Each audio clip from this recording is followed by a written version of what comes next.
সুপ্রিয় দর্শক, পুরো বাংলাদেশ জুড়ে কয়েকদিনের মধ্যে আরেকটি লঘুচাপ দেশ জুড়ে ভারী বৃষ্টির সংখ্যা। 24 এবং 25 তারিখ থেকেই কিন্তু এই নিম্নচাপটি চলে আসবে। 24 এবং 25 তারিখে বলতেছি, কিন্তু 23 তারিখ থেকেই কিন্তু এই বৃষ্টিপাতের প্রবণতা দেখা যাবে। বৃষ্টিপাতের প্রবণতা ও বিস্তৃতি কমতে শুরু করেছে পুরো বাংলাদেশে। এ ধারা বজায় রেখে বাংলাদেশের বিভিন্ন জায়গায় বিচ্ছিন্নভাবে বৃষ্টি হতে পারে আগামী 3 দিন। তবে আগামী সপ্তাহের শেষের দিকে আরেকটি লঘুচাপ সৃষ্টি হতে পারে বঙ্গোপসাগরে। এ অবস্থায় আগামী সোমবার 21 জুলাই থেকে আবার বৃষ্টিপাত কিছুটা বাড়তে পারে সারা দেশে। আর লঘুচাপ সৃষ্টির পর ভারী থেকে অতি ভারী বৃষ্টি হতে পারে সারা দেশে। শুক্রবার 18 জুলাই বাংলাদেশ আবহাওয়া দপ্তর সূত্রে জানা গেছে, আবহাওয়াবিদ ডক্টর আবুল কালাম মল্লিক জানিয়েছেন, আগামী কয়েকদিনের বৃষ্টির প্রবণতা কম থাকবে। 24 জুলাই সাগরে একটি লঘুচাপ সৃষ্টি হতে পারে। এই সময় দেশ জুড়ে ভারী থেকে অতি ভারী বর্ষণ হতে পারে। তবে 23 তারিখ থেকেই এর প্রবণতা দেখা যাবে। এর আগে বৃষ্টি কমবে বাড়বে।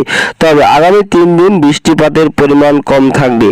এদিকে নিয়মিত পূর্বাভাসে বলা হয়েছে, শুক্রবার চট্টগ্রাম ও সিলেট বিভাগের অনেক জায়গায় এবং রংপুর, রাজশাহী,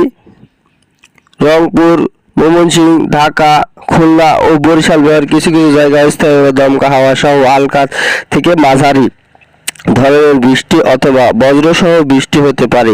একই সঙ্গে চট্টগ্রাম ও সিলেট বিভাগের কোথাও কোথাও মাঝারি ধরনের ভারী থেকে অতি ভারী বর্ষণ হতে পারে। আগামীকাল শুক্রবার 19 জুলাই পূর্বাভাসে বলা হয়েছে, রংপুর, ময়মনসিংহ, চট্টগ্রাম ও সিলেট বিভাগের অনেক জায়গায় এবং রাজশাহী, ঢাকা, খুলনা ও বরিশাল বিভাগের কিছু কিছু জায়গায় অস্থায়ীভাবে দমকা হাওয়া সহ হালকা থেকে মাঝারি ধরনের বৃষ্টি অথবা বজ্রসহ বৃষ্টি হতে পারে।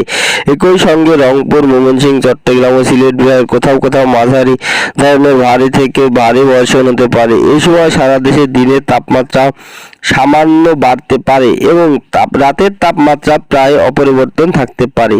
এছাড়া রবিবার 20 জুলাই 9টা থেকে পরবর্তী 24 ঘন্টার মতোই দেশের 4টি বিভাগের অনেক জায়গায় এবং বাকি বিভাগের কিছু কিছু এলাকায় অস্থায়ী দমকা হাওয়া সহ বিচ্ছিন্নভাবে বৃষ্টির সম্ভাবনা রয়েছে। আর রংপুর, ময়মনসিংহ, চট্টগ্রাম ও সিলেটের কোন কোন স্থানে মাঝারি ধরনের ভারী থেকে ভারী বর্ষণ বৃষ্টি হতে পারে।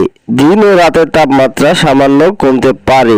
পরবর্তী সোমবার 21 জুলাই থেকে কিছুটা বাড়তে পারে তাপমাত্রা। এদিকে এদিন রংপুর, ময়মনসিংহ, সিলেট বিভাগের অনেক জায়গায় বৃষ্টি হতে পারে। অন্যান্য বিভাগেও থাকতে পারে বিচ্ছিন্নভাবে বৃষ্টির তাপমাত্রা ও প্রবণতা।